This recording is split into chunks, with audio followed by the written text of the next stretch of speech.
नमस्कार, exam happy by Jharkhand channel में आपका स्वागत है। तो दोस्तों जुड़ चुका हूं मैं यहां पर आपके लिए जेटेट परीक्षा 2025-26 की तैयारी को लेकर के। तो आप सभी जेटेट का परीक्षा देने के लिए तैयार होंगे।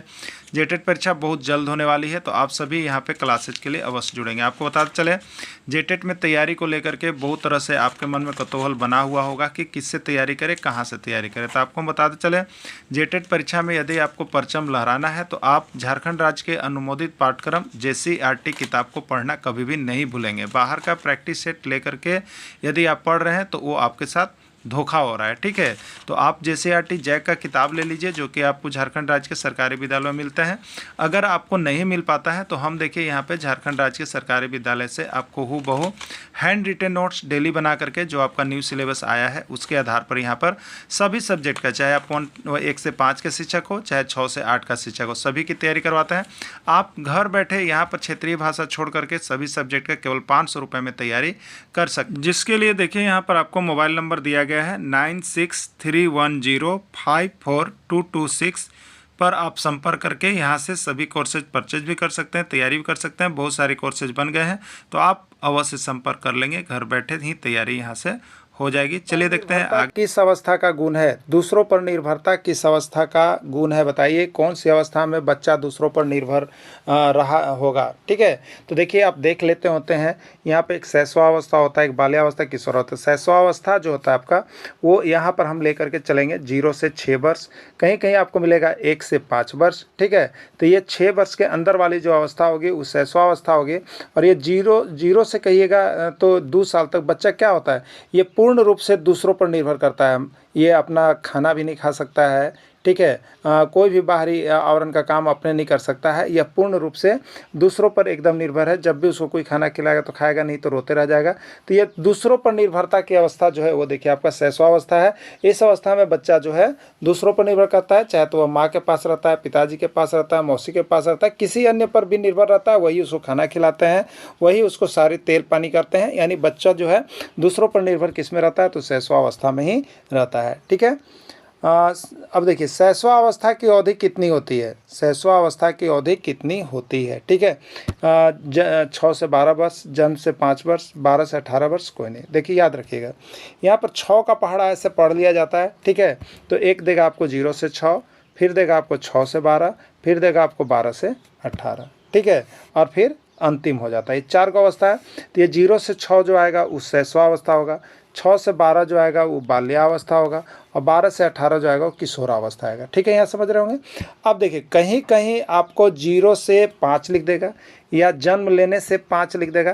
तो ये 6 के अंदर वाला जो भी जा रहा होगा, कभी 0 से 5, 0 से 6, या 2 से 5 कह दे, या 1 से 6 कह दे, दिमाग में रख लीजिएगा। 6 के अंदर 6 तक है तो आप उसको शैशवावस्था में ही टिकिंग करके आएंगे। ठीक है, तो यहाँ पर बताइए कौन आ रहा है। तो 6 से 12, तो ये तो आपका ऊपर चला गया 12 तक, तो ये तो आपका किसका है बताइए, ये तो बाल्यावस्था का है।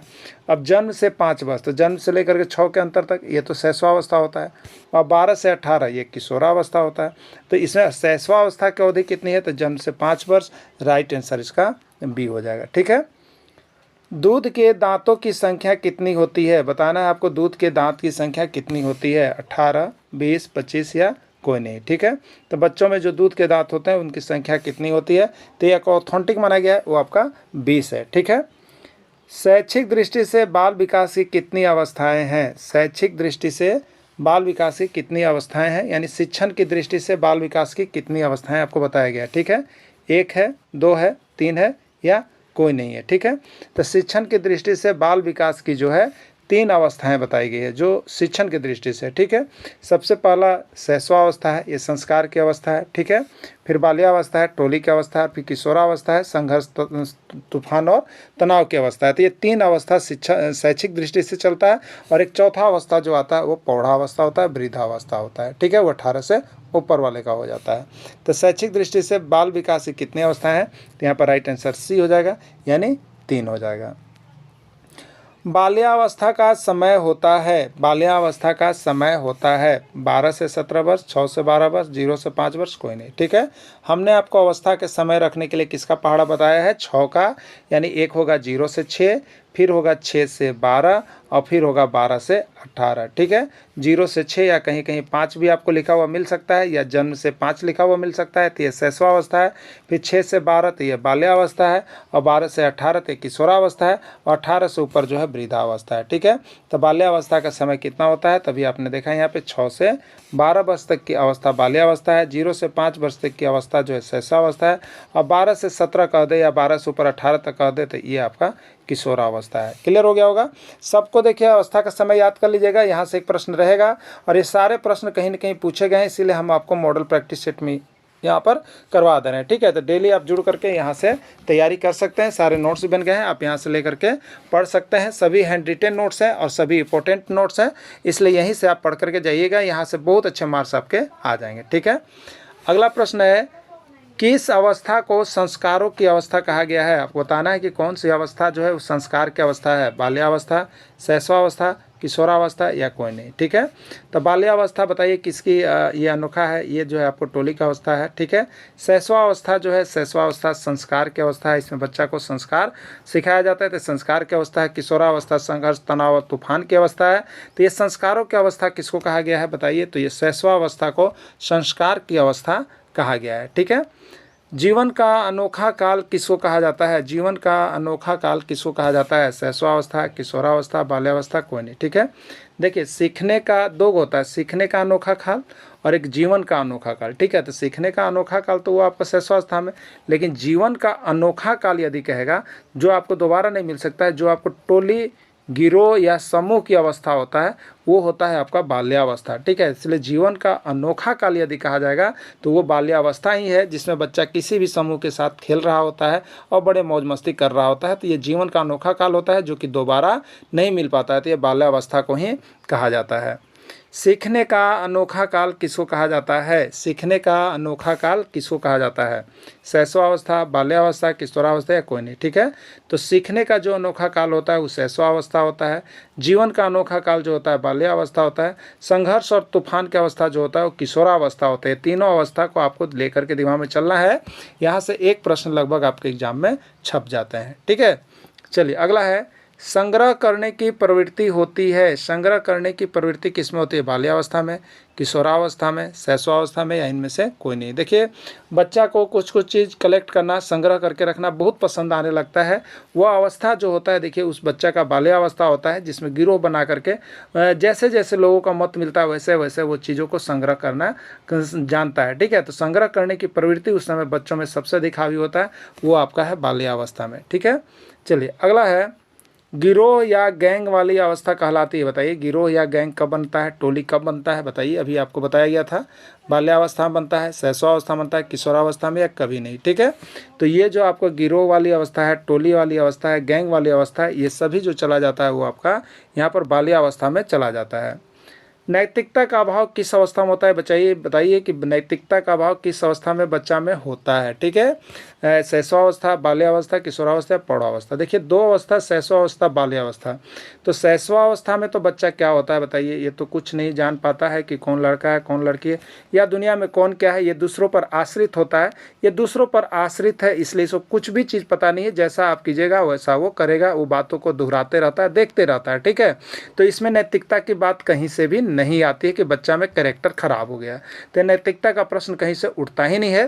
तो नैतिकता का अभाव किस अवस्था में होता है, तो नैतिकता का अभाव बच्चा में शैशवावस्था में होता है, जो कि नैतिकता उसमें पाया ही नहीं जाता है। ठीक है, किशोरावस्था बड़े संघर्ष, तनाव, तूफान तथा विरोध की अवस्था है, यह कथन किसने कहा है बताइए, किशोरावस्था बड़े संघर्ष, तनाव, तूफान तथा विरोध की अवस्था है, यह कथन किसका है, वेलेंटाइन का है, स्टैनले हॉल का है, डिप्ले का है, लुक स्टोक का है। ठीक है, तो देखिए किशोरावस्था बड़े संघर्ष, तनाव, तूफान और विरोध की अवस्था है, यह जो यहाँ पर कथन है वो आपका स्टैनले हॉल का है। ठीक है, स्टैनले हॉल का है, किशोरावस्था बड़े संघर्ष, तनाव, तूफान की अवस्था। बहुत ही MBBI प्रश्न है, बहुत बारी प्रश्न पूछा गया है, हो सके आपके एग्जाम में भी आ जाए, आप सभी देख के जाइएगा। ठीक है, सामाजिक संरचना की केंद्रीय इकाई है, सामाजिक संरचना की केंद्रीय इकाई क्या है, गोत्र, वंश, परिवार या सभी। ठीक है, तो सामाजिक संरचना की केंद्रीय इकाई जो होता है वो आपका होता है परिवार। ठीक है, बालक को दिए जाने वाले आराम व निस्वार्थ प्रेम का सर्वोत्तम उदाहरण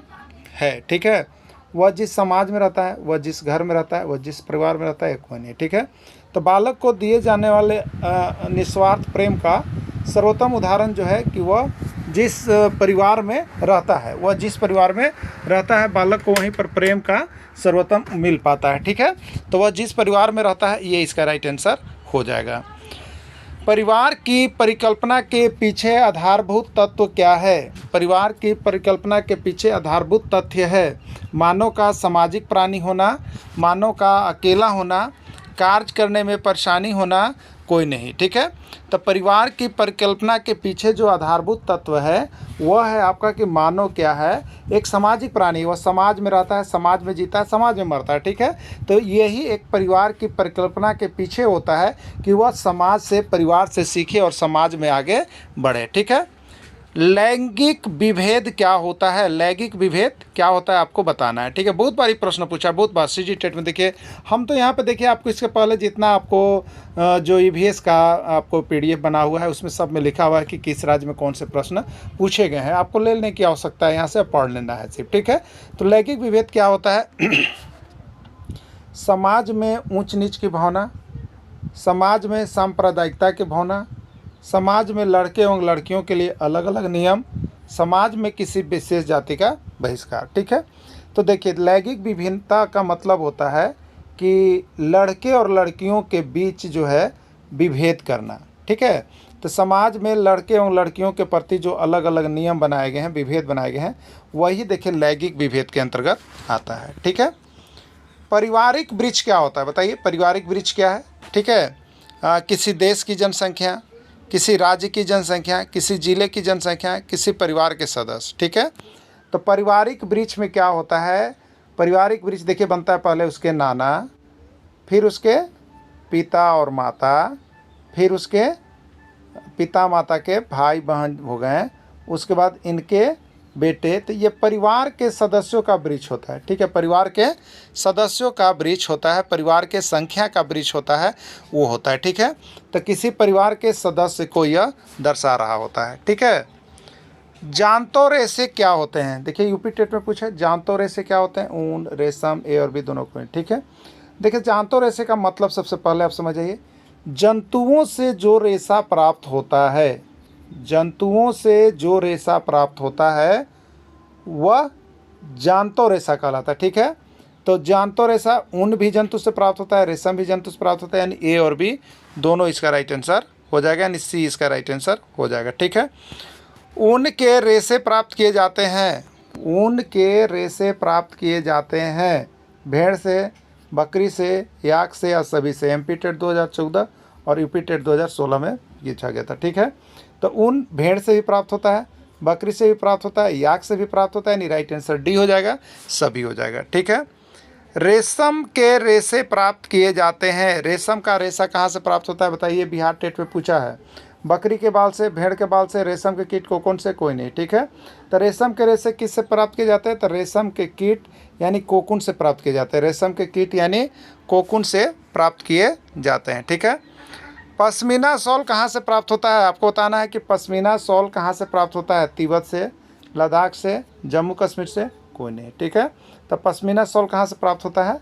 देखिए ऐसे ये जम्मू कश्मीर क्षेत्र में है, और जम्मू कश्मीर का कौन सा सेक्टर? लद्दाख सेक्टर में है, जो कि सबसे ठंडा क्षेत्र है। वहीं पर चांगधानी नामक बकरी से ये जो है ऊन प्राप्त होता है। ठीक है, चलिए अगला देखिएगा, रेशम कीट किस पेड़ की पत्तियों पर रहते हैं? रेशम के जो कीट होते हैं वो किस पेड़ की पत्तियों पर रहते हैं? सीजी टेट 2011, बिहार टेट 2021 और एमपी टेट 2013 में पूछा गया है। ठीक है, रेशम कीट किस पेड़ की पत्तियों से प्राप्त होते हैं? शरीफा, कटहल, सहतूत या कोई नहीं। ठीक है, तो रेशम कीट सहतूत की पत्तियों से प्राप्त होते हैं। ठीक है, सहतूत की पत्तियों से प्राप्त होते हैं। सबसे सामान्य रेशम कीट का नाम है, ये एमपी टेट 2012 में पूछा गया है कि सबसे सामान्य रेशम कीट का नाम क्या है? ठीक है, सहतूत रेशम कीट, शरीफा रेशम कीट, पालक रेशम कीट, कौन होता है? ठीक है, तो सबसे सामान्य रेशम कीट का जो नाम होता है वो देखिए होता है सहतूत का रेशम कीट, जो सहतूत से प्राप्त होता है। ठीक है, चलिए नेक्स्ट देखिएगा, यहाँ पे झारखंड राज्य में किस प्रकार के रेशम का उत्पादन होता है? झारखंड राज्य में किस प्रकार के रेशम का उत्पादन होता है? जेटेट में पूछा गया था। सिल्क रेशम, बत्तर रेशम, तस्सर रेशम या कोई नहीं। ठीक है, तो झारखंड राज्य में किस प्रकार के रेशम का उत्पादन होता है? तो तस्सर रेशम का उत्पादन होता है। ठीक है, रेशम कीड़ा है कोकून, कैटरपिलर, स्लब या कोनी। ठीक है, तो रेशम का कीड़ा कौन होता है? तो कोकून होता है। कौन होता है? कोकून कीट से रेशम का कीड़ा प्राप्त होता है। निम्नलिखित में कौन ऊन नहीं देता है? आपको बताना है कौन ऊन नहीं देता है। बिहार टेट हो जाएगा, पूछा गया था। याक ऊन नहीं देता है, ऊँट ऊन नहीं देता है, बकरी ऊन नहीं देता है, कुत्ता ऊन नहीं देता है। कौन ऊन नहीं देता है?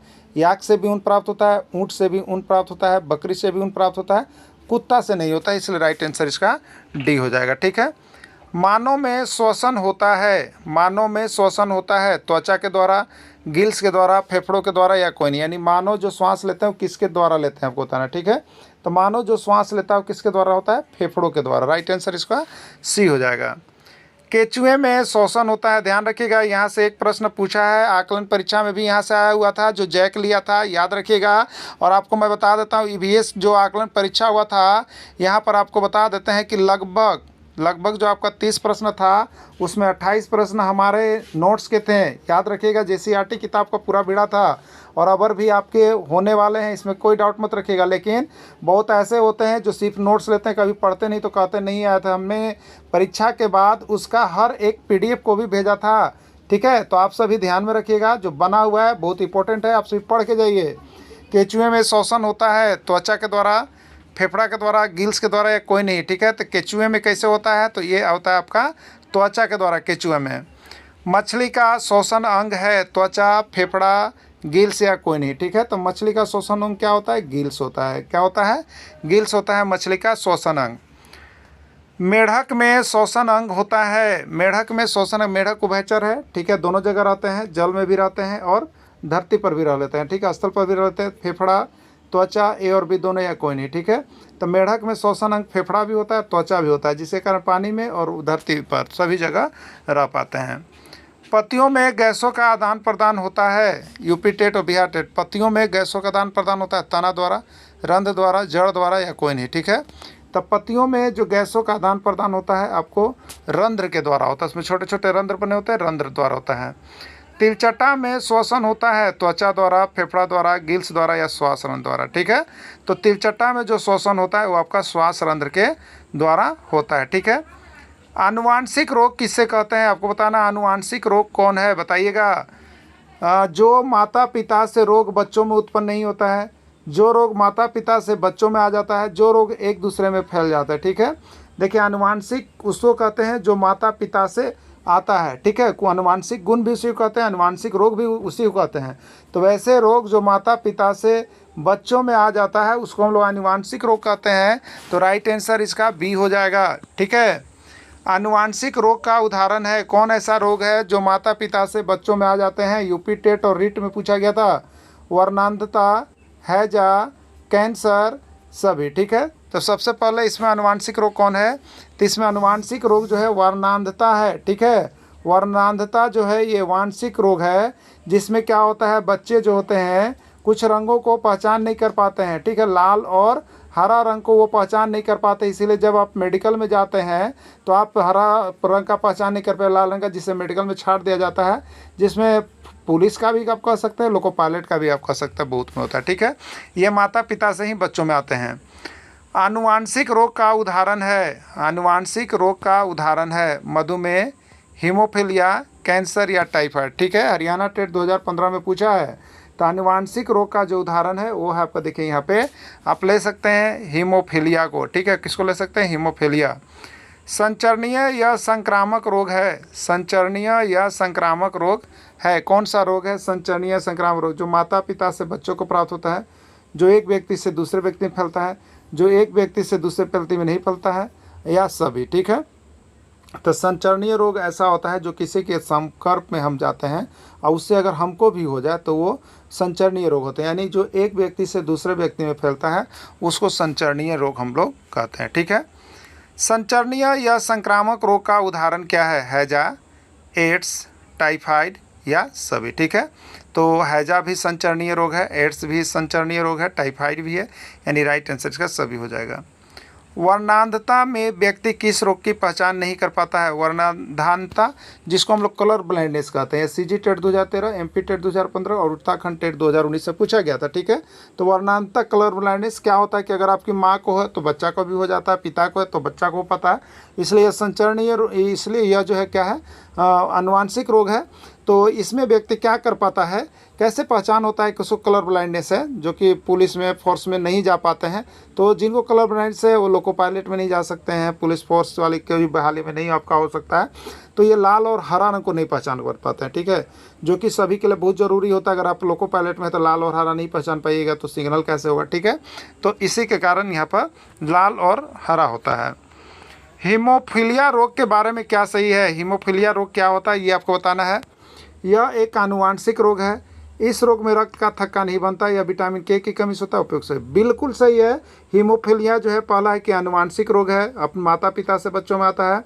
इस रोग में रक्त का थक्का नहीं बनता है, बिल्कुल सही है। और विटामिन के, जिसका विटामिन के का कमी होता है, अगर उसको कहीं एक्सीडेंट हो जाए, ब्लड चलने लगे तो ब्लड क्या होता है, पानी से पतला होता है, जिससे रक्त का थक्का नहीं बन पाता है और वो आदमी मर जाता है। ठीक है, तो राइट आंसर डी, उपयुक्त सभी।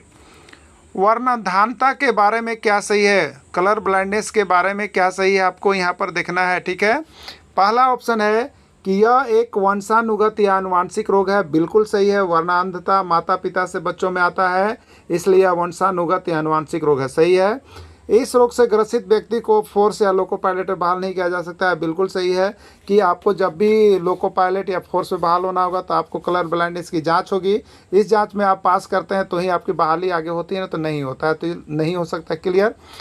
इस प्रकार का व्यक्ति लाल और हरा रंग में विभेद नहीं कर पाता है, यही तो इसका प्रॉब्लम होता है, जिसके कारण फोर्स में या लोको पायलट में नहीं ले रहा है।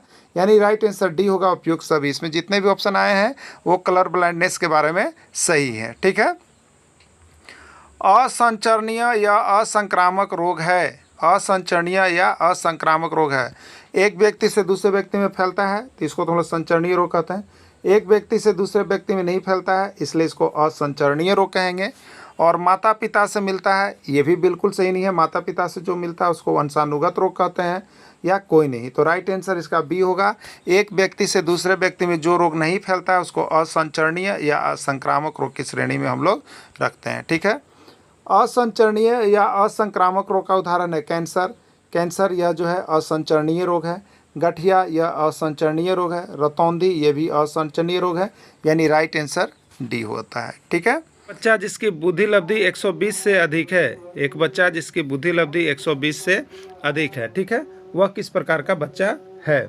प्रतिभाशाली 140 से अधिक, ठीक है, प्रखर बुद्धि 120 से 140, ठीक है, तीव्र बुद्धि के लिए आपका था 110 से 120 और सामान्य बुद्धि 90 से 110 या 90 से 100 के बीच में देगा, इस तरह का प्रश्न। ठीक है, तो ये आपका क्लियर हो गया। तो यहाँ पर जिसकी बुद्धि 120 से अधिक है, तो 120 से अधिक है मतलब वो प्रखर बुद्धि का बच्चा है। ठीक है, प्रखर बुद्धि का बच्चा है, तो राइट आंसर बी हो जाएगा। बालक के कितने वर्ष की अवस्था को शैशवावस्था कहा जाता है? देखिए, इसका पहले का जो फर्स्ट प्रैक्टिस सेट था उसमें भी हमने करवाया था, सेकेंड प्रैक्टिस सेट में भी आपको मिक्सअप क्वेश्चन में हमने दे रहा है। यहाँ पे इसलिए आपको सारा मिक्सअप क्वेश्चन हम करवा रहे हैं कि आपका हर एक कड़ी बीच बीच में इस तरह से मिक्स करके रहे कि आप वहाँ पर निर्णय ले सके कि क्या सही है क्या गलत है। इसलिए आप प्रैक्टिस सेट सेशन जो है शाम को 7 बजे अभी चल रहा है, तो इसमें आप जरूर जुड़िएगा। शाम को 7 बजे सभी शिक्षक के लिए है, चाहे 1 से 5 हो, चाहे 6 से 8 हो, भाषा शिक्षक हो, सामाजिक विज्ञान हो, विज्ञान शिक्षक, सबके लिए अभी एक क्लासेज आपकी शाम की प्रैक्टिस सेट CDP की करवाई जा रही है। तो 10 से 15-20 मिनट आपको लगता है, वहाँ पर जरूर जाकर प्रैक्टिस कीजिए। एग्ज़ाम नज़दीक है, एग्ज़ाम होगा ही होगा, एग्ज़ाम के लिए नहीं सोचना है कि नहीं होगा। आप शाम को 15-20 मिनट समय निकाल के डेली देख सकते हैं, जिससे कि आप कंटिन्यूअस बने रह सके। ठीक है, और यहाँ से जो अभी तक शिक्षक नहीं जुड़े हैं, अगर जब भी आपको यह वीडियो मिलता है तो आप यहाँ से जो हैंड रिटेन नोट्स है उसको पढ़ करके ही जाएंगे एग्जाम में, क्योंकि यहाँ से प्रश्न आपको इतना कम बनाया गया है कि जिसका कोई सीमा नहीं है, लेकिन प्रश्न आने की आपका 100% गारंटी रहती है। ठीक है, तो आप सभी यहाँ से पढ़ के जाएंगे। हाँ, चलिए, बालक के कितने वर्ष की आयु को शैशवावस्था कहा जाता है? 1 से 5 वर्ष, 5 से 12 वर्ष, 12 से 18 वर्ष, 18 वर्ष से ऊपर। ठीक है, आपको हमने बताया था कि 1 से लेके यहाँ तक 6 भी आता है। ठीक है, 6 ये आपका शैशवावस्था होता है। याद रखिएगा, शैशवावस्था 6 का पहाड़ा हमने बताया था कि 0 से 6 का 6 से 12, 12 से 18, 18 से ऊपर, 3 टेबल है 6 से। अब देखिए 6 तक तो आपका शैशवावस्था है ना, किसी ने कह दिया कि 1 से 5, तो ये तो 6 के अंदर ही है, तो ये शैशवावस्था में जाएगा। अब 5 से 12, तो ये 6 से ऊपर की बात कर रहा है, तो 6 से ऊपर कौन होता है, बाल्यावस्था, और 12 से ऊपर कौन होता है, शैशवावस्था, किशोरावस्था, और 18 से ऊपर कौन होता है, प्रौढ़ावस्था, वृद्धावस्था। तो इसको देख के कर लीजिएगा, ये नहीं कि आपको लगेगा कि अरे 1 से 5 दिया हुआ है, कौन सा जाएगा शैशवावस्था में। तो शैशवावस्था जो 0 से 6 है तो उसके अंदर ही तो है 1 से 5 ना, तो ये शैशवावस्था जाएगा। क्लियर। तो यहाँ पे राइट आंसर ए हो जाएगा। 5 से 12 वर्ष बाल्यावस्था, 12 से 18 वर्ष किशोरावस्था, 18 वर्ष ऊपर वृद्धावस्था। क्लियर। चलिए, बालक के कितने वर्ष की अवस्था को बाल्यावस्था कहा जाता है? बाल्यावस्था कहा जाता है तो 1 से 5 वर्ष, 5 से 12 वर्ष, 12 से 18 वर्ष, 18 वर्ष से ऊपर। ठीक है।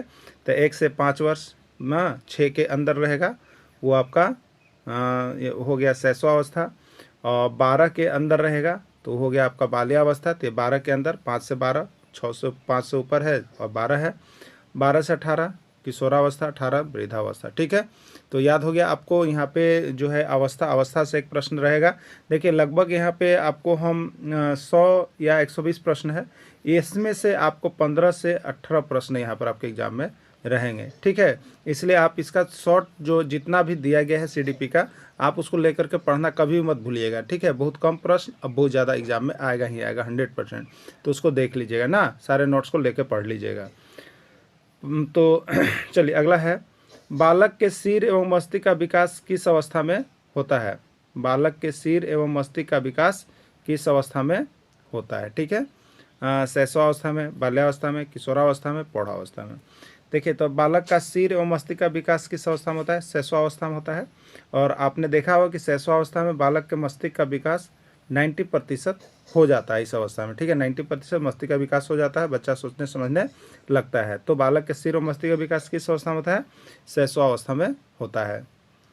जन्म के समय शिशु में कितनी हड्डियां होती है? जन्म के समय शिशु में कितनी हड्डियां होती है आपको बताना है। ठीक है। 206, 230, 270, 320। ठीक है। तो जिस समय शिशु जन्म लगता है उस समय शिशु में जो हड्डियों की संख्या होती है वो ऑथेंटिक एक जो माना गया है तो वो 270 है। ठीक है। बीजावस्था कहा जाता है, बीजावस्था कहा जाता है। ठीक है। 0 से 2 सप्ताह, 2 से 8 सप्ताह, 8 से 16 सप्ताह जन्मजात। ठीक है।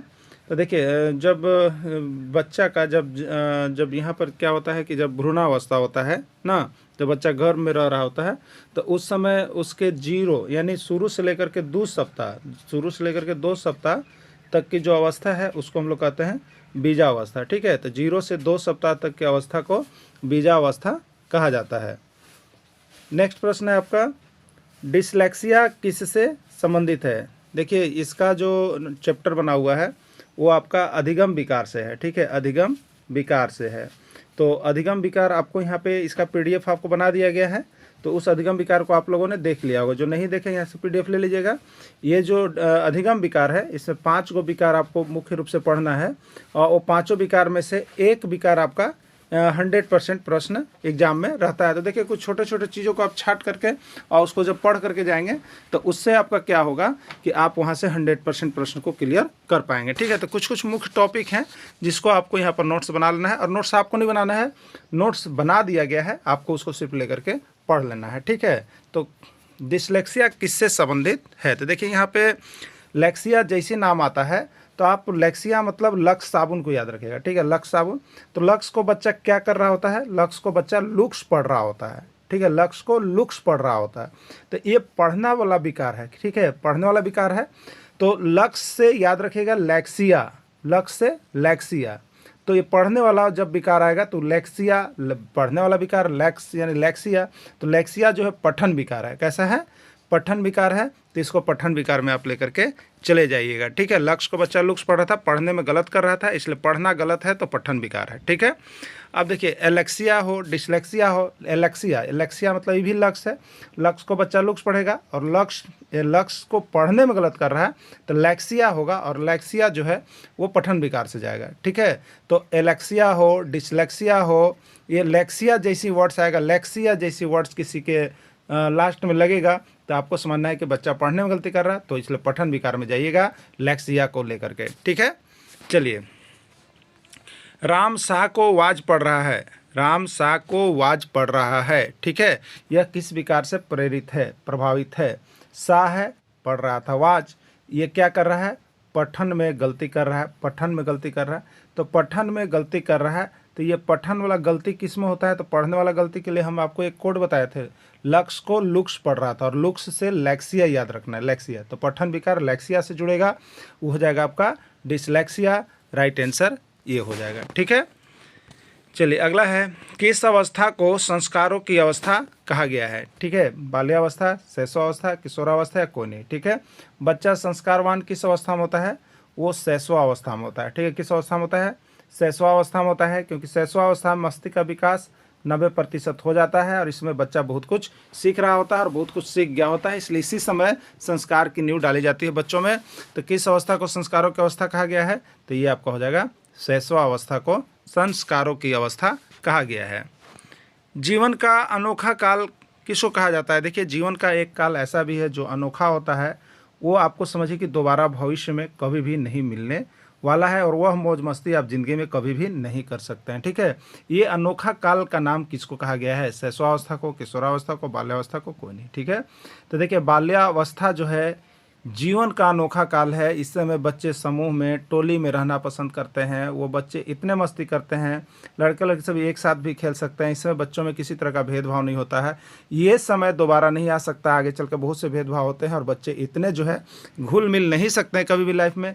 इसलिए जीवन का अनोखा काल जो है वो आपको बाल्यावस्था को कहा जाता है। जीवन का अनोखा काल बाल्यावस्था को कहा जाता है। ठीक है, चलिए, सीखने का अनोखा काल किसको कहा जाता है? सीखने का अनोखा काल किसको कहा जाता है? शैशवावस्था, बाल्यावस्था, किशोरावस्था या कोई नहीं। ठीक है, तो सीखने का अनोखा काल जो है वो आपका शैशवावस्था ही है। शैशवावस्था में 90% मस्तिष्क का विकास हो जाता है। इस समय बच्चा जो सीख रहा होता है वो बहुत ही अस्थायी होता है, इसलिए सीखने का अनोखा काल जो होता है वो आपका शैशवावस्था होता है। एन नामक दवा किस वृक्ष से प्राप्त होता है? UP TET 2011, CTET 2017, Bihar TET 2011, J TET 2016। कुनैन नामक दवा किस वृक्ष से प्राप्त होता है? सिनकोना, अफीम, इसबगोल या सभी। ठीक है, तो कुनैन नामक दवा जो है सिनकोना की वृक्ष से प्राप्त होता है। याद रखिएगा, बहुत बार आया है ये प्रश्न, इसको आप लोग याद रखिएगा। देखिए, यही तो हम बताए ना कि आपको यहाँ पे सभी टॉपिक को हमने JCERT किताब, तो आप देखिएगा जो EVS होता है आपको EVS, तो दो चीज़ का मिला हुआ स्वरूप आपको मिलेगा, बायोलॉजी का और ज्योग्राफी का। ऐसे सोचिए कि EVS कहीं एक जगह मिले तो ऐसा मिलेगा नहीं। तो बायोलॉजी और ज्योग्राफी में ढूंढिएगा तो सब चैप्टर इसका बारी बारी से मिल जाएगा, और सबको बना दीजिए एकदम। तो हम सबको बना दिए हैं, जहाँ से जो चैप्टर मिला एक लाइन से बना दिए, जिसमें जितना प्रश्न बना सब बना दिए, और ये पूरा सफिशियंट है आपका EVS। ये तो दिमाग में आप लोग रख लीजिएगा। ठीक है, अगर इतना आप ढंग से इसका थ्योरी और ऑब्जेक्टिव दोनों कर लीजिएगा तो आपको जो 30 नंबर का प्रश्न है वो किसी तरह से आप सोच समझ के 25 जरूर पार कर लीजिएगा। आप लोग समझ गए? तो यहाँ से देख लेना बहुत ज़रूरी होता है, क्योंकि बाहर का इसमें कोई चीज़ है नहीं। आपको सब किताब का चैप्टर भी बता दिए हैं। मॉर्फिन किस पौधा से तैयार होता है? सिनकोना, अफीम, इसबगोल या सभी। ठीक है, तो मॉर्फिन किस पौधा से तैयार होता है? अफीम से तैयार होता है। ये यूपी टेट 2022 और हरियाणा टेट 2016 में आया हुआ था। इसमें शाख वाले पौधे कौन हैं? ठीक है, झाड़ी होते हैं, शाख होते हैं। ठीक है, शाख वाले पौधे जिनका जो है कि इतना लंबाई होता है, ये अपने टूट भी सकते हैं, गिर भी सकते हैं। गेहूँ, घास, सरसों, सभी। राइट आंसर इसमें डी होगा, गेहूँ है, घास है, सरसों है, ये सभी शाख वाले पौधे हैं। झाड़ीदार वृक्ष की श्रेणी में कौन होता है? झाड़ीदार वृक्ष जिसके ये पतले टहने के रूप में होते हैं, कुछ ऊंचाई तक ये रह सकते हैं, ज़्यादा ऊंचाई इनकी नहीं होती है, 3-4 फीट तक हो सकती है। तो ये टूट भी सकते हैं, बहुत पतले होते हैं, तो ये झाड़ीदार वृक्ष कहलाते हैं। इसमें गुलाब, कपास, रहर, इडी सभी होंगे। गुलाब की भी लंबाई उतनी होती है, कपास का भी, रहर का भी। तो ये सब वृक्ष हैं, लेकिन झाड़ीदार वृक्ष हैं। ठीक है, वृक्ष की श्रेणी में नहीं आते हैं। वृक्ष वाले पौधे की श्रेणी में आते हैं वृक्ष जिनकी लंबाई आपका 10 से 15 फीट हो गया, कास्ट होते हैं, मोटे होते हैं, लंबे होते हैं, चौड़े होते हैं, वो हो गया वृक्ष वाले पौधे। तो उसमें आम भी आते हैं, पीपल भी आते हैं, बड़ भी आते हैं, सभी। राइट आंसर डी हो जाएगा, सभी हो जाएगा। ये वृक्ष वाले पौधे हैं, रीट 2018 में आया हुआ था। ठीक है, जड़ के रूप में खाए जाने वाले पौधा याद रखिएगा, यहाँ पे जड़, तना और पुष्प के रूप में खाया जाने वाला पौधा का हमने जो आपको थ्योरी क्लासेस दिया है उसमें सारा कुछ बना हुआ है। आप यहाँ से इसका थ्योरी पेपर ले लीजिएगा और पढ़ लीजिएगा जरूर। अगर आपको लगता हो कि ईवीएस में हम 30 में 25 करें तो सिर्फ यहाँ से 150 रुपये में आप ईवीएस भी ले करके पढ़ सकते हैं। ठीक है। जड़ के रूप में क्या खाया जाता है? प्याज, आम, गाजर या सभी। ठीक है। तो प्याज का क्या खाया जाता है? तना। आम का क्या खाया जाता है? फल। गाजर का क्या खाया जाता है? जड़। गाजर जड़ के रूप में ए और डी। ठीक है। तो जड़ के रूप में कौन खाया जाता है? गाजर। राइट आंसर इसका सी होगा। पंजाब टेट 2014 में पूछा गया। गेहूं किस प्रकार के पौधों की श्रेणी में आता है? गेहूं किस प्रकार के पौधों की श्रेणी में? तो साग, वृक्ष, झाड़ी या कोई नहीं। तो वृक्ष में आएगा नहीं, झाड़ी में आएगा नहीं, यानी साग। गेहूं जो है साग प्रकार के पौधों की श्रेणी में आता है। ठीक है। आलू का खाया जाने वाला भाग है। आलू का खाया जाने वाला भाग है। जड़ है, फूल है, तना है, सभी है। ठीक है। तो आलू का खाया जाने वाला भाग तना का, तो याद रखिएगा एक्सेप्शन है, आलू का खाया जाने वाला भाग तना है। गुलाब किस प्रकार के पौधों की श्रेणी में आता है? आपको बताना है। साग, झाड़ी, वृक्ष या सभी। ठीक है। गुलाब किस प्रकार के पौधों की श्रेणी में आता है? तो गुलाब जो है आपको यहाँ पर झाड़ी की श्रेणी में आता है, झाड़ीदार पौधे की श्रेणी में आता है। रीट 2016 में पूछा गया था। ठीक है। मटर किस प्रकार के पौधों की श्रेणी में आता है? मटर किस प्रकार के पौधों की श्रेणी में आता है? साग, झाड़ी, वृक्ष या सभी। ठीक है। तो मटर जो है साग वाले पौधे की श्रेणी में आएगा। एमपी टेट 2014 पूछा गया था। तो साग, झाड़ी और वृक्ष का पूरा थ्योरी क्लासेज में आप जा करके देखिएगा, कंप्लीट किया हुआ है। आज तो हम लोग प्रैक्टिस सेशन चल रहे हैं, इसलिए आपको यहाँ पर सही गलत करते रहना है। तो ये तीनों चीज़ों को आपको देख लेना है। ईवीएस का नोट्स यहाँ से ले लीजिएगा। ठीक है। चलिए, आम किस प्रकार के पौधों की श्रेणी में आता है? साग वाले पौधे, झाड़ी वाले पौधे, वृक्ष वाले पौधे या कोई नहीं। ठीक है। तो आम किस प्रकार के पौधों की श्रेणी में आता है? ये बिहार टेट 2011 में पूछा था। साग वाले पौधे, झाड़ी वाले पौधे, वृक्ष वाले पौधे या कोई नहीं। ठीक है। तो आम जो आते हैं वो क्या आते हैं? वो वृक्ष वाले पौधे की श्रेणी में आते हैं। ठीक है। वृक्ष वाले पौधे की श्रेणी में आते हैं। राइट आंसर इसका सी हो जाएगा। मूली का खाया जाने वाला भाग है। जड़, पत्तियां, तना या कोई नहीं। उत्तराखंड टेट 2014 का पूछा गया प्रश्न है। ठीक है। तो मूली का क्या खाया जाता है बताइए? तो मूली का हम लोग जड़ खाते हैं। क्या खाते हैं? जड़। मूली का जड़, गाजर का जड़ खाते हैं। पालक में खाया जाने वाला भाग है। पालक में कौन सा पालक का खाते हैं हम लोग? जड़ खाते हैं, पत्तियां खाते हैं, तना खाते हैं या सभी। ठीक है। तो पालक का पत्ती हम लोग बनाते हैं। क्या? पत्तियां को खाते हैं। तो राइट आंसर पत्तियां हो जाएगा, बी हो जाएगा। केला का कौन सा भाग खाया जाता है? केला का कौन सा भाग खाया जाता है? जड़, पत्तियां, फल या तना। ठीक है। केला का कौन सा भाग खाया जाता है याद रखिएगा। तो केला का हम लोग क्या खाते हैं बताइए? तो केला का फल खाते हैं हम लोग। केला का क्या खाते हैं? फल खाते हैं। राइट आंसर इसका सी होगा। और यूपी टेट 2014 में पूछा गया था। ठीक है। अवस्था प्रारंभ होता है 10 वर्ष की आयु से, 6 वर्ष की आयु से, 12 वर्ष की आयु से, 15 वर्ष की आयु से। ठीक है। चलिए, यहाँ पर विभिन्न अवस्थाओं को हमने बताया था, एक बार फिर से देख लेते हैं। तो पहला होता है 1 से 6 मान लीजिए, या कहीं कहीं 1 से 5 भी मिलेगा। ठीक है। कोनो गलत नहीं है। दूसर का होता है 6 से 12। तीसर का होता है 12 से 18। हमने 6 का पहाड़ा आपको बोला था। 1 1 6 6 6 6 दूनी 12, 12 और 6 18। ठीक है। तो ये आपका हो गया 1 से 6 कौन सा अवस्था हो गया बताइए? ये आपका हो गया शैशवावस्था। और 6 से 12 बाल्यावस्था और 12 से 18 किशोरावस्था। ठीक है। तो आपको पूछा किशोरावस्था प्रारंभ, तो किशोरावस्था पर 12 से और लास्ट 18। तो किशोरावस्था प्रारंभ कब होता है? 12 से। ठीक है। 12 की आयु से। 12 कहाँ है? सी में है। तो सी इसका राइट आंसर हो जाएगा। क्लियर। चलिए अगला, बाल मनोविज्ञान। बाल मनोविज्ञान डॉट डॉट डॉट सिद्धांत प्रारंभ के 4-5 वर्षों के अनुभव पर आधारित होता है। बाल मनोविज्ञान का सिद्धांत प्रारंभ के 4-5 वर्षों के अनुभव पर आधारित होता है। किसका? मनोविश्लेषणात्मक सिद्धांत, व्यवहारात्मक सिद्धांत, क्रांतिक अवस्था समूह सिद्धांत या संज्ञानात्मक सिद्धांत। ठीक है। तो देखिए, बाल मनोविज्ञान का मनोविश्लेषणात्मक सिद्धांत जो है, ये याद रखिएगा, मनोविश्लेषणात्मक सिद्धांत जो है प्रारंभ के 4-5 वर्षों के अनुभव पर आधारित होता है, वो है मनोविश्लेषणात्मक सिद्धांत। ठीक है। चलिए अगला है, मानकीकृत परीक्षण का अर्थ क्या है? मानकीकृत परीक्षण का अर्थ क्या है आपको बताना है। ठीक है। यहाँ पर देखिए, मानकीकृत परीक्षण स्टैंडर्ड टेस्ट। Standard test. ठीक है। मतलब जैसे आप कभी मान लीजिए कि आप जेटेट का एग्ज़ाम देंगे या आकलन का एग्ज़ाम दिए, ठीक है, या अभी जेट का एग्ज़ाम देंगे, तो ये स्टैंडर्ड टेस्ट होते हैं, ठीक है, स्टैंडर्ड टेस्ट होते हैं, ठीक है। तो ये स्टैंडर्ड टेस्ट में क्या क्या आते हैं उसी को बोलते हैं हम लोग मानकीकृत परीक्षा। उसमें क्या क्या होना चाहिए, वो स्टैंडर्ड टेस्ट है तो उसमें क्या क्या होना चाहिए खूबियाँ, उसमें विश्वसनीयता होना चाहिए कि नहीं, उसमें वैधता होना चाहिए कि नहीं, प्रश्न पत्र मानक होना चाहिए कि नहीं, या उपरोक्त सभी है, ठीक है। तो एक चीज़ याद रखिएगा, कोई भी स्टैंडर्ड टेस्ट होता है, चाहे वो किसी तरह का आप टेस्ट दे रहे हैं, परीक्षा दे रहे हैं, परीक्षण दे रहे हैं, तो उसमें विश्वसनीयता होना चाहिए, लोगों के बीच ये विश्वसनीय चीज़ होना चाहिए कि ये सही है, ठीक है। वैध भी होना चाहिए, मतलब वैधता मतलब कि वो जिस तरह के प्रश्न आने चाहिए वो भी उसमें होने चाहिए। और एक मानक होना चाहिए, एक मानक का मतलब कि जिस स्तर का है उस स्तर का प्रश्न उसमें शामिल आपको किया जाना चाहिए। मान लीजिए कि आप 6 के लिए अगर बना रहे क्लास 6 के लिए, तो क्लास 6 के लिए विश्वसनीय होना चाहिए कि ये कहीं पर लीकेज नहीं पेपर है। दूसरा का क्या होना चाहिए, वैध होना चाहिए, वैध मतलब कि उसमें वस्तुनिष्ठ भी होना चाहिए, ठीक है, और अति लघुत्तरीय भी होना चाहिए, लघुत्तरीय भी होना चाहिए, दीर्घोत्तरीय भी होना चाहिए ना। तो ये आपका मानक हो गया।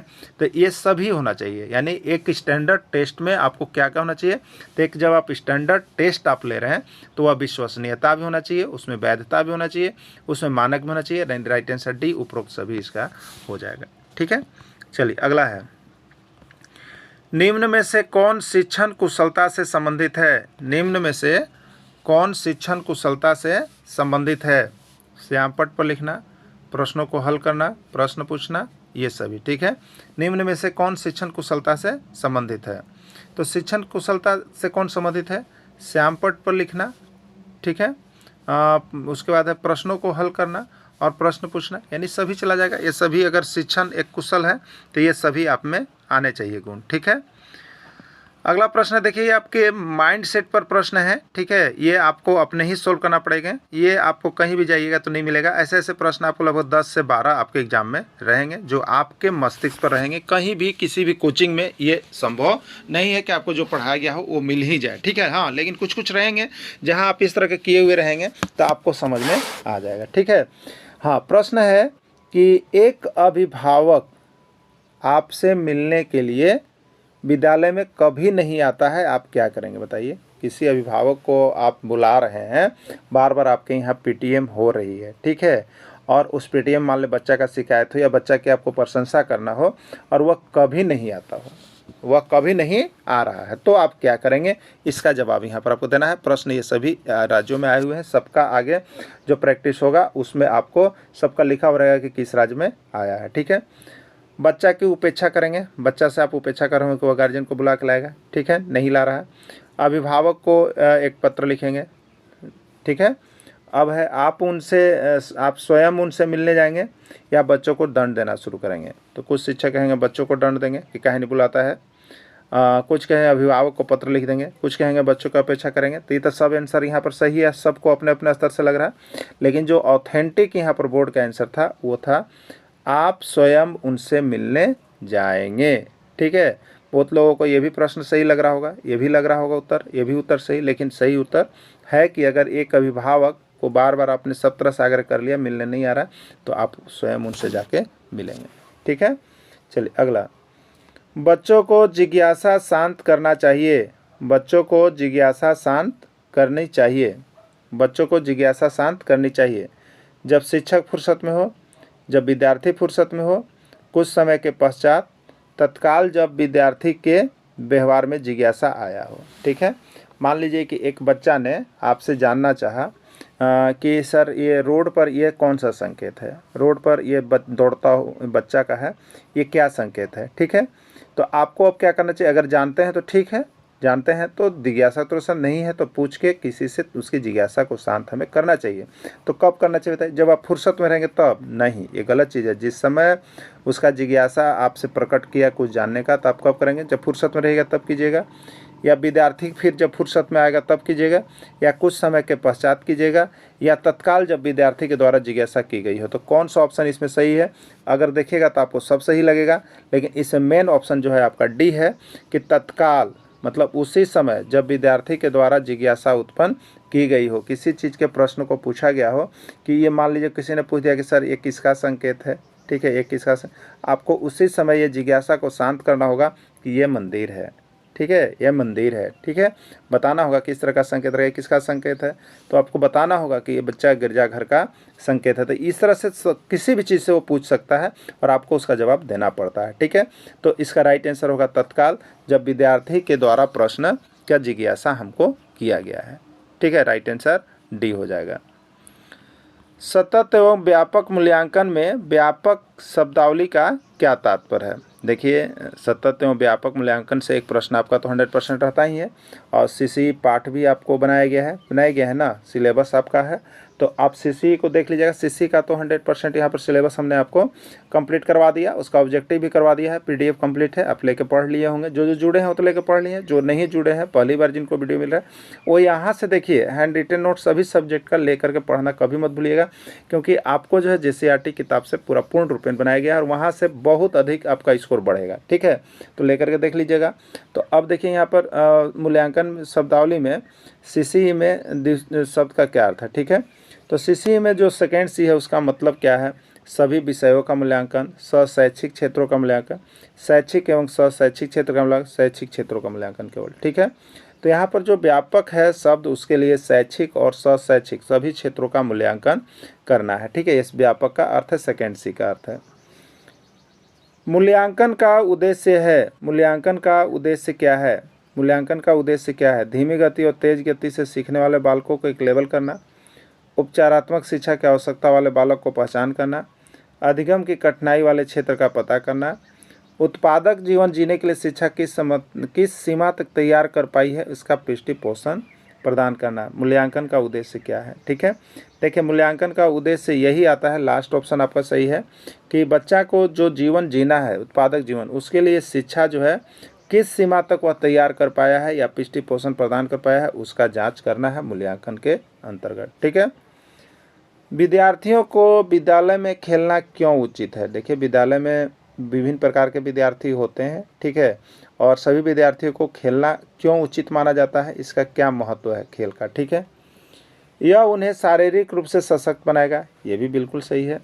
यह शिक्षकों के लिए काम आसान करेगा, अगर कोई शिक्षक होंगे तो ये भी सोचेंगे कि बच्चा को छोड़ देते हैं, मेरा काम इधर आसान होगा, बच्चा खेलते रहेगा, ठीक है। यह समय बिताने में सहायक होगा, ऐसे देखिएगा तो ये भी सही है कि समय बीत रहा है, हमको 9 से 3 जाना है, आराम से बच्चा को छोड़ दिए, मेरा समय निकल गया, ठीक है। यह भी सही ऑप्शन कोई मार सकते हैं। यह सहयोग, अनुशासन एवं शारीरिक संतुलन का विकास करेगा, लेकिन राइट आंसर आपका तो डी है। अगर आप बच्चा खेल रहा है तो उसमें क्या हो रहा है, 10-11 बच्चे का टीम होता है, तो उसमें सहयोग की भावना भी आ रही है, ठीक है, उसमें अनुशासन भी आ रहा है और उसमें शारीरिक संतुलन भी आ रहा है, इसलिए खेल बहुत ही जरूरी चीज़ होता है, ठीक है। खेल में सहयोग भी बच्चा सीखता है, अनुशासन भी सीखता है, शारीरिक संतुलन भी सीखता है, ठीक है, इसलिए यह जरूरी है। अभिप्रेरित शिक्षण का संकेत माना जाता है, अभिप्रेरित शिक्षण का संकेत माना जाता है। मान लीजिए कि आपका बच्चा जो है विद्यालय में अभिप्रेरित है, तो उस शिक्षण का संकेत क्या है, कैसे माना जाएगा कि बच्चा जो है अभिप्रेरित शिक्षण कर रहा है। कक्षा में अधिगम उपस्थिति, शिक्षक द्वारा किया गया उपचारात्मक कार्य, विद्यार्थियों द्वारा प्रश्न पूछना, कक्षा में एकदम खामोशी, ठीक है। तो एक अभिप्रेरित शिक्षण में कक्षा में तो खामोशी होना ही नहीं चाहिए, कक्षा में क्या होना चाहिए, बातचीत का चर्चा चलते रहना चाहिए। कक्षा में अधिकतम उपस्थिति, ये भी अभिप्रेरित शिक्षण का अर्थ नहीं है, उपस्थिति किसी भी स्तर से बढ़ सकता है। शिक्षक द्वारा किया गया उपचारात्मक कार्य, ये भी नहीं है। विद्यार्थियों द्वारा प्रश्न पूछना, ठीक है, ये सबसे उचित इसका आंसर है अभिप्रेरित शिक्षण। अगर बच्चा अभिप्रेरित रहेगा पढ़ाई के प्रति, तो वह क्या कहेगा, जब भी आप पढ़ा रहे होंगे, जब भी आप किसी चीज़ को पढ़ा रहे होंगे, तो वह बीच बीच में आपसे प्रश्न पूछेगा, इसका मतलब है कि वो पढ़ाई के प्रति अभिप्रेरित है। तो अभिप्रेरित शिक्षण का अर्थ है कि यहाँ पे विद्यार्थियों द्वारा बीच बीच में प्रश्न पूछा जाना, तो वह अभिप्रेरित बच्चा का अभिप्रेरित शिक्षण का संकेत माना जाएगा, ठीक है, यानी राइट आंसर सी है। बच्चे दुनिया के बारे में अपनी समझ का सृजन करते हैं, इसका श्रेय किसका जाता है, पियाजे का, पॉलर का, कोहलवर का, यह का, ठीक है। तो ये पियाजे का सिद्धांत है, बच्चों अपनी समझ का सृजन स्वयं करते हैं, ठीक है। शिक्षा मनोविज्ञान की दृष्टि से निम्न में से कौन सा कथन सत्य है। देखिए, यहाँ पर एजुकेशन साइकोलॉजी की दृष्टि से आपको बताना है कि कौन सा कथन इसमें सत्य है, ठीक है। चलिए अब देखिएगा, पहला यहाँ पर कथन है कि बच्चे अपने ज्ञान का स्वयं सृजन करते हैं। दूसरा, विद्यालय में आने से पहले बच्चों को कोई पूर्व ज्ञान नहीं होता है। अधिगम प्रक्रिया में बच्चों को कष्ट होता है। बच्चे यथावत वही सीखते हैं जो उन्हें सिखाया जाता है। ठीक है, तो एक फर्स्ट ऑप्शन है यहाँ पर एजुकेशन साइकोलॉजी की दृष्टि से कि बच्चे अपने ज्ञान का सृजन स्वयं करते हैं। ठीक है, एक बच्चा को आप कोई भी चीज़ धरा दीजिएगा तो वह उसके आधार पर कुछ न कुछ सीखते सीखते वो अपना ज्ञान उसमें सृजित करता है। ये बिल्कुल राइट आंसर है। विद्यालय आने से पहले बच्चों को कोई पूर्व ज्ञान नहीं होता है, ये तो बिल्कुल गलत है। विद्यालय आने से पहले बच्चों में पूर्व ज्ञान होता है। ठीक है, अधिगम प्रक्रिया में बच्चों को कष्ट होता है, ऐसा नहीं है। सीखने में सभी को कष्ट होता है, सिर्फ बच्चों को नहीं होता है। तो अधिगम प्रक्रिया में बच्चों को कष्ट होता है, ये गलत है। अधिगम प्रक्रिया में बच्चे क्या करते हैं, खुशी खुशी माहौल में सीख रहे होते हैं। ठीक है, बच्चे यथावत वही सीखते हैं जो उन्हें पढ़ाया जाता है, ऐसा नहीं है। कुछ बच्चे जो है उससे अलग भी सीखते हैं। तो राइट आंसर इसका ए है। राइट आंसर इसका ए है कि बच्चे अपने ज्ञान का स्वयं सृजन करते हैं, किसी का सिखाया हुआ नहीं रहता है। ठीक है,